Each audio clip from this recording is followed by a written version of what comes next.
Selamat datang di Pojok Santai. Sebelum Anda mendengarkan audiobook ini, kami menginformasikan bahwa channel ini adalah review audio dari buku yang ada di Indonesia. Untuk membaca keseluruhan buku ini, kami menyarankan membeli buku aslinya di toko buku kesayangan Anda, baik offline maupun online. Keberadaan channel ini dimaksudkan untuk membantu Anda mendapatkan pengetahuan dari buku-buku kesayangan Anda. Jangan lupa untuk subscribe, like, dan komen.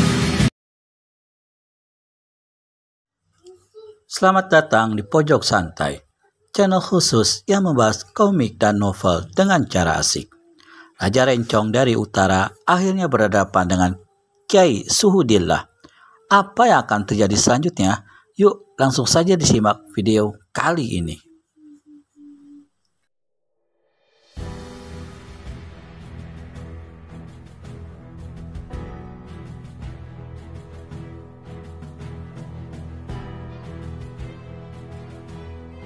Demi Tuhan, katanya seakan-akan pada dirinya sendiri. Dosa apakah yang telah kami buat hingga menerima cobaan yang begini besar? Sejak pertanyaannya tadi tidak dijawab, Raja Rencong merasa dianggap remeh dan menjadi marah sekali. Dan mendengar ucapan si jubah putih, Raja Rencong pun berkata dengan suara lantang, "Manusia kata tolol, ini bukan cobaan. Orang-orang itulah yang sengaja mencari mati sendiri karena kelewat berani melawan Raja Rencong dari Utara." "Alasan yang tidak beralasan," jawab si jubah putih masih tanpa memandang pada Raja Rencong. "Nyawa manusia bukan milik manusia. Kenapa ada manusia yang berani berbuat sewenang-wenang begini rupa?" Katai, jangan bicara ngelantur terus-terusan. Katakan, kau Kyai Suhudillah, apa bukan?" "Ada apakah kau mencari Kyai itu? Tak perlu banyak bertanya. Kalau kau bukan Kyai Suhudillah, lekas katakan di mana dia berada." "Apakah ada dendam kesumat lama yang kau bawa datang kemari?" "Kyai Suhudillah tak ada di sini. Aku wakilnya. Kalau ada keperluan, katakan saja, nanti kusampaikan." Raja Rencong dari Utara menimang sejenak. Dia percaya kalau orang di hadapannya tidak berdusta bahwa Kyai Suhudillah tak ada di pesantren saat itu. Sebagai wakil di pesantren ini, samping harus menyampaikan pesanku pada Kyai Suhudillah,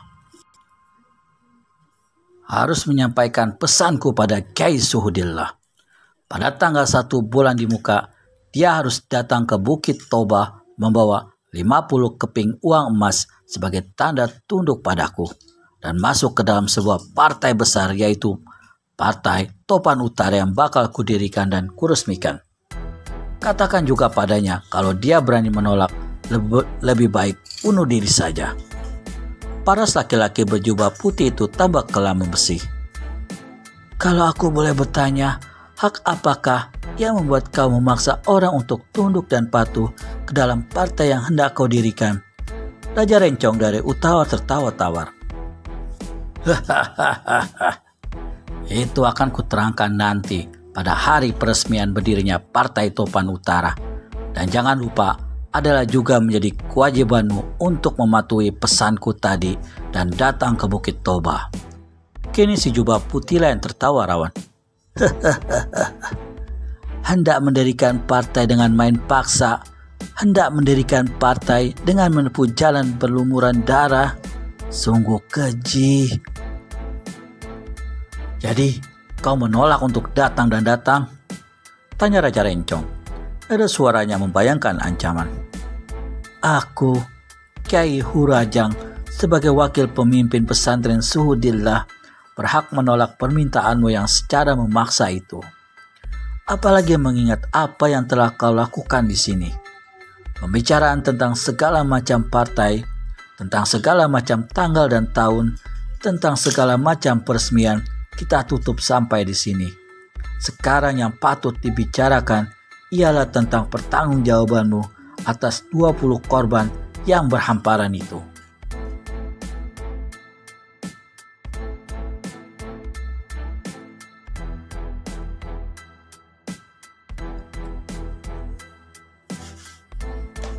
Raja Rencong dari utara meneliti paras Kyai Hujarang sejenak, lalu tertawa gelak-gelak.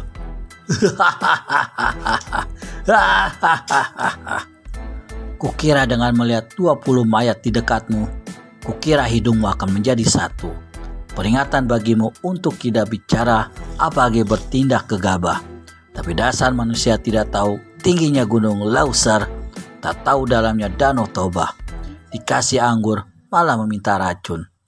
Kyai Hujarang menghela napas dalam. Betapapun tingginya gunung, lebih bagus tingginya budi. Betapapun dalamnya danau, lebih baik dalamnya jalan pikiran dan kemanusiaan. Terserahlah kalau di situ menganggap ini suatu penantangan. Bagaimanapun, aku tak dapat menerima permintaanmu. Sekarang ulurkan tangan kananmu yang telah menebar maut di sini. Kalau kuulurkan tangan, kau mau berbuat apakah? Tanya Raja Rencong dari utara ingin tahu. Siapa yang membunuh, hukumannya harus dibunuh. Tapi aku masih memberi ampun padamu, cukup hanya dengan memotong tangan kananmu sebatas siku. Kembali Raja Rencong dari utara tertawa gelak-gelak.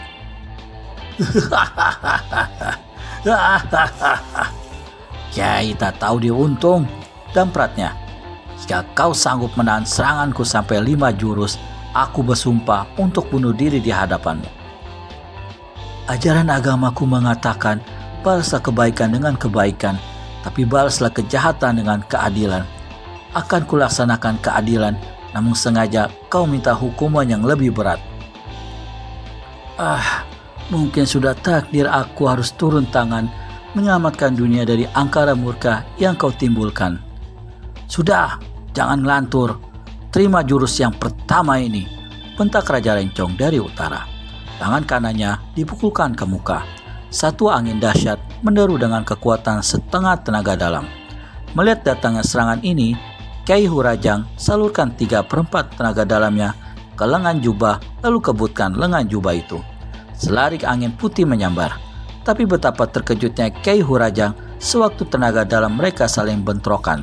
Tubuhnya terjajar ke belakang samai 2 tombak. Nyatalah tenaga dalam lawan jauh lebih hebat. Dan si Kyai sama sekali tidak tahu kalau Raja Rencong baru cuma mengandalkan setengah bagian saja dari tenaga dalamnya.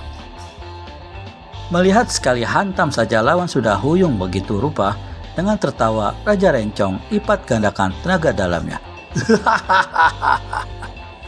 Jika saja Kyai Hurajang tidak lekas melompat, pastilah tubuhnya akan dikena disapu dan terlempar jauh. Menyadari tenaga dalam lebih hebat, maka Kyai Hurajang begitu melompat di udara, segera menyambar selendang berumbai-umbai yang terselempang di bahunya. Dan serentak turun ke tanah, kembali selendang itu dikebutkannya ke arah lawan. Raja Rencong terkejut sekali sewaktu merasakan bagaimana kebutan selendang berumbai-umbai itu mendatangkan angin keras yang dingin menyembilu tulang-tulang sekujur badannya. Tubuhnya tergontai-gontai, tapi cepat dia menguasai diri dan membuka jurus kedua dengan satu serangan yang luar biasa cepatnya. Kyai Hurajang putar selendangnya sekeliling tubuh melindungi diri dari gempuran 2 tendangan dan 2 jotosan lawan. Laksana disapu topan layaknya, serangan Raja Rencong menemui kegagalan total. Tergetar juga hati Raja Rencong. Tidak disangkanya, selendang lawan mempunyai kehebatan demikian rupa. Tidak menunggu lebih lama, dia segera pentang tangan kanan dan kembangkan ke5 jari. Aku mau lihat apakah kau sanggup menerima pukulan ilmu kuku api ini. Hardiknya, ke5 jari dijentikan ke muka. Dari kuku-kuku jari tangan itu menderulah 5 larik sinar merah.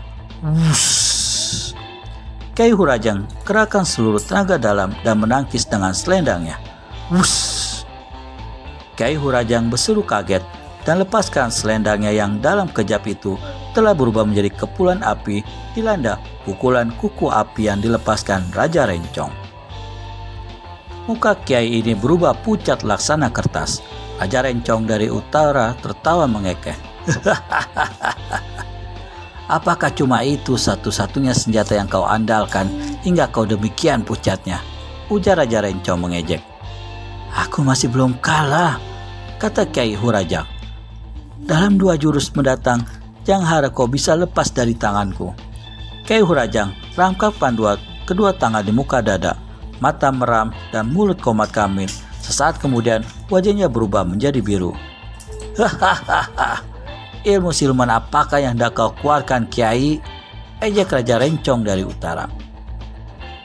Kyai Hurajang usapkan telapak tangannya ke muka.